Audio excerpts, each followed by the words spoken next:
नमस्कार दोस्तों, मेरा नाम डॉक्टर नीरेंद्र राव है। मैं urology and kidney transplant specialist हूँ, मतलब कि मूत्र रोग और गुर्दा प्रत्यारोपण स्पेशलिस्ट। मैं दिल्ली यूरोलॉजी हॉस्पिटल में कार्यरत हूँ। आज हम बात करेंगे किडनी स्टोन के बारे में, यानी कि गुर्दे की पथरियाँ और इनके क्या लक्षण होते हैं। तो यूरोलॉजी में हम इसको नेफ्रोलिथियासिस या यूरोलिथियासिस भी कहते हैं। तो गुर्दे की पथरी के क्या लक्षण होते हैं? आम तौर पे गुर्दे के अंदर बैठी हुई पथरी यूजुअली कोई परेशानी प्रेजेंट नहीं करती है। अधिकतर टाइम हमें इसका पता चलता है जब हम किसी और कारण से अल्ट्रासाउंड कराते हैं और पाते हैं कि हमारे एक गुर्दे में या दोनों गुर्दे में छोटी छोटी या बड़े साइज़ की पथरी है। पर जब ये परेशान करते हैं तो कैसे करती हैं? तो गुर्दे के अंदर ठहरी हुई पथरी चाहे किसी भी साइज़ की हो, आम तौर पे परेशानी पैदा नहीं करती। परेशानी तब होती है जब वो गुर्दे से निकलकर, जो आपके शरीर में यहाँ स्थित है, नीचे मूत्र नली में आके फंस जाएं या पेशाब की थैली तक पहुँच जाएं और फिर ये आपको परेशान करती हैं। तो ये क्या परेशानी कर सकती हैं आपको? सबसे पहले परेशानी जो मरीज़ों को होती है वो है दर्द। अब दर्द अलग अलग तरह का अलग अलग जगह हो सकता है। अधिकतर लोग जो दर्द बताते हैं वो आपके कमर के साइड में बताते हैं या पीछे। कुछ लोग बताते हैं कि दर्द कमर से नीचे की तरफ आ रहा है, हमारे पेशाब की नली तक पे आ रहा है। कुछ लोगों को ये भी महसूस होता है कि दर्द आपके अम्बलाइकस सुंडी के पास है। ये सब तब होता है जब गुर्दे से पथरी निकल के मूत्र नली में आ गई। यदि नीचे की तरफ जा रही है तो पेशाब के रास्ते तक आपका दर्द आता है। अगर मूत्र नली में ऊपर फंसी हुई है तो दर्द पीछे कमर तक जाता है। अगर मूत्र नली के बीच में है तो अम्बलाइकस के आसपास दर्द होता है। ये दर्द लगातार नहीं रहता, ये आता है और जाता है और काफ़ी तीव्र होता है। इससे आराम लेने के लिए, इससे आराम आने के लिए आपको कई बार पेन किलर्स या दर्द निवारण की गोलियां, इंजेक्शन का भी इस्तेमाल करना पड़ता है। दर्द काफ़ी तेज़ भी हो सकता है। इसके साथ अधिकतर लोग उल्टी या जी मचलाने की शिकायत भी बताते हैं। ये है पहला लक्षण। दूसरा लक्षण, कुछ लोगों को देखते हैं कि दर्द उठा और उसके बाद जब वो पेशाब करने गए तो उन्होंने देखा कि पेशाब में हल्की सी लाली है या खून का एक दो कतरे दिखे। ऐसा इसलिए होता है क्योंकि पथरी जब आ रही है नीचे सरक के, तो जो मूत्र नली है बड़ी संकीर्ण होती है। जब उसमें से वो अंदर सरक सरक कर नीचे आती है तो वो मूत्र नली को हल्का सा खरोच या नुकसान भी पहुंचाती है, जिसके कारण आपका अंदर एक ब्लीडिंग होती है और वो पेशाब में दिखता है, जिसे कि हम अपनी भाषा में हेमाचूरिया कहते हैं। ये है दूसरा लक्षण। तीसरा लक्षण है पेशाब का बार बार आना। कई लोग बोलते हैं कि दर्द हुआ डॉक्टर साहब, दर्द तो अब कम है, लेकिन ऐसा लगता है कि हर 10 मिनट में 5 मिनट में मैं पेशाब करने जाऊं। वो ऐसा होता है जब आपकी पथरी गुर्दे से निकलकर मूत्र नली और पेशाब की थैली के जस्ट नज़दीक पहुंच चुकी है। ऐसे में मरीज़ों को बार बार पेशाब करने की इच्छा होती है, चाहे पेशाब की थैली में पेशाब हो या ना हो। ये बहुत ही इरिटेटिंग सिम्टम है। आमतौर पे इसका कोई इलाज नहीं है, बस आपको पथरी निकालने की दवाई दी जाती है और पथरी निकलने के बाद ये ठीक हो जाता है। चौथा लक्षण है अचानक से पेशाब का रुक जाना। आपको बहुत तेज़ इच्छा है पेशाब करने की, पर पेशाब आ नहीं रहा है। आप बाथरूम में गए, आप ज़ोर लगा रहे हैं, पर पेशाब नहीं निकल पा रहा है। आमतौर पे ये तब होता है जब गुर्दे की पथरी मूत्र नली से निकल पेशाब के पास आती गई है थैली में और वो मूत्र मार्ग को रोक रही है। आप पेशाब करना तो चाह रहे हैं, परंतु जैसे मोरी पे पेशाब, पानी के मोरी पे अगर आप एक पत्थर रख देंगे तो पानी नहीं निकल पाएगा, वैसे ही वो पेशाब की थैली में एक रुकावट का काम करती है।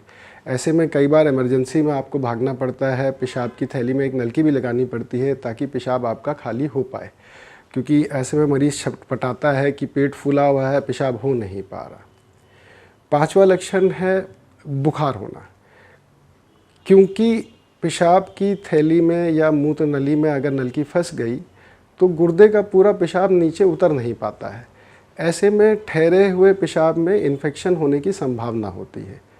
इन्फेक्शन के बाद काफ़ी लोगों को कोई लक्षण नहीं आता, हमें वो पेशाब की जांच कराने पे ही पता चलता है।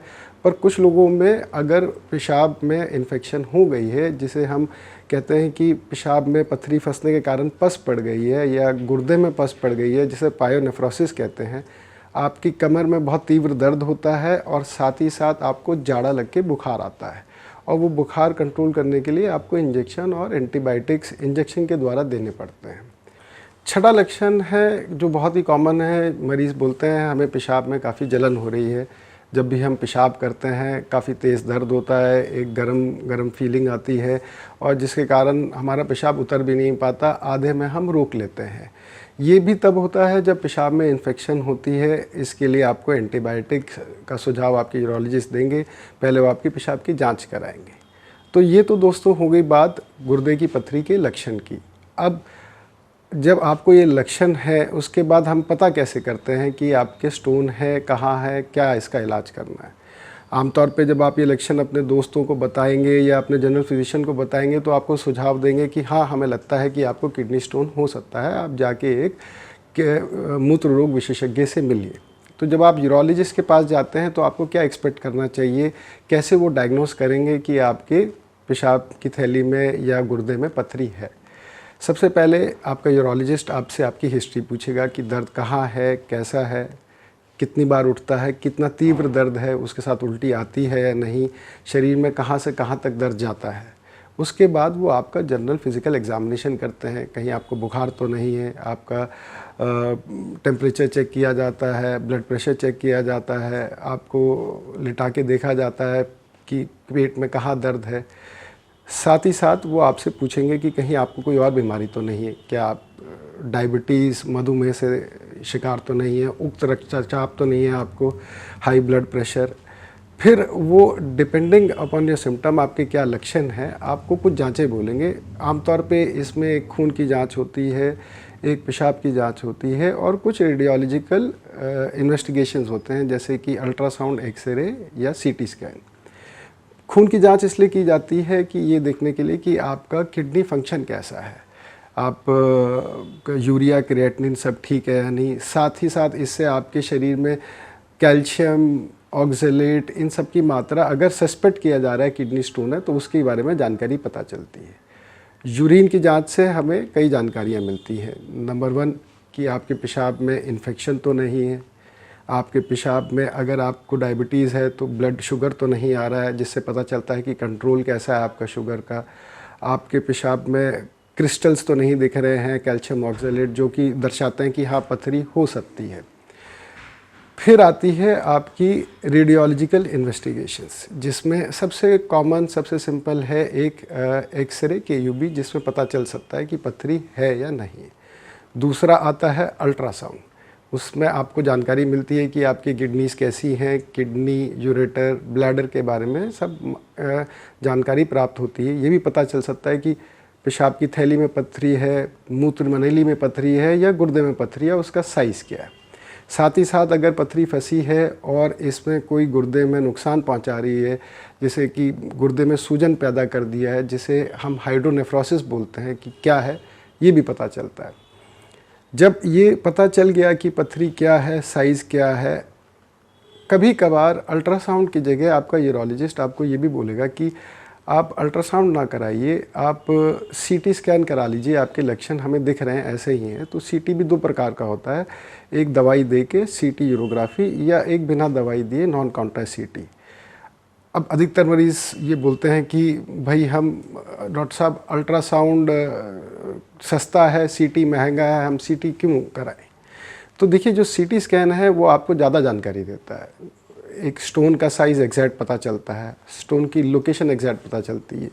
अल्ट्रासाउंड कई बार मूत्र नली में फंसी हुई पथरी के बारे में नहीं बता पाता, गुर्दे की पथरी के बारे में आसानी से बता देता है, पेशाब की थैली की पथरी में के बारे में आसानी से बता देता है, पर मूत्र नली के बारे में वो मिस हो जाता है। बस वो एक डाउट डाल देगा कि अल्ट्रासाउंड में गुर्दे में सूजन लग रही है, मालूम नहीं पथरी है या नहीं।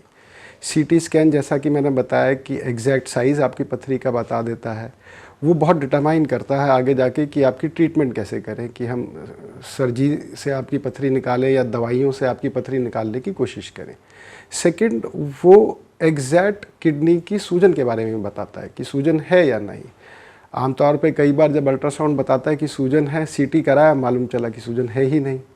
तीसरी जो सबसे इम्पॉर्टेंट इन्फॉर्मेशन है जो ट्रीटमेंट प्लानिंग में हेल्प करती है, CT स्कैन स्टोन की हार्डनेस के बारे में बता देता है। हम जब CT कराते हैं तो उसमें एक आप देखेंगे आपकी सीटी में साइज़ के साथ साथ एक ब्रैकेट में फिगर लिखी होती है HU, उसको हम हाउंसफील्ड यूनिट बोलते हैं। जितनी ज़्यादा हाउंसफील्ड यूनिट उतना कठोर या सख्त पत्थर।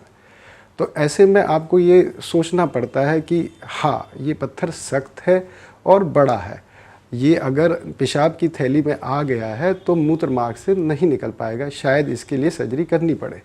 और अगर इन्फॉर्मेशन दूसरी भी हो सकती है कि स्टोन सॉफ्ट है, इतना सख्त नहीं है, छोटा है, तो इसमें सर्जरी की आवश्यकता नहीं है और हम इसको दवाई देके कंजर्वेटिवली कुछ समय पानी की मात्रा बढ़ा के इंतज़ार कर सकते हैं कि शायद पथरी निकल जाए। तो दोस्तों, ये मेरी जानकारी थी किडनी स्टोन के लक्षण, उनका डायग्नोसिस और हम इसको आगे कैसे कर सकते हैं। तो यदि आपके ये लक्षण हैं तो आप जाके अपने पास के यूरोलॉजिस्ट से परामर्श करें, स्वयं से दवाइयाँ ना लें। आप जांच, आपका यूरोलॉजिस्ट आपकी भलाई में जो आपके लिए बेस्ट होगा वो सजेस्ट करेगा और उन जांचों के बेसिस के ऊपर ही आपका आगे का उपचार वो आपको जो सबसे सही आपके लिए है बताएगा। यदि आपके मन में कोई सवाल है जिनका आप चाहते हैं कि हम जवाब दें तो आप वो कमेंट बॉक्स में नीचे लिख सकते हैं, हम हमारी टीम आपके उन सवालों के जवाब देंगे।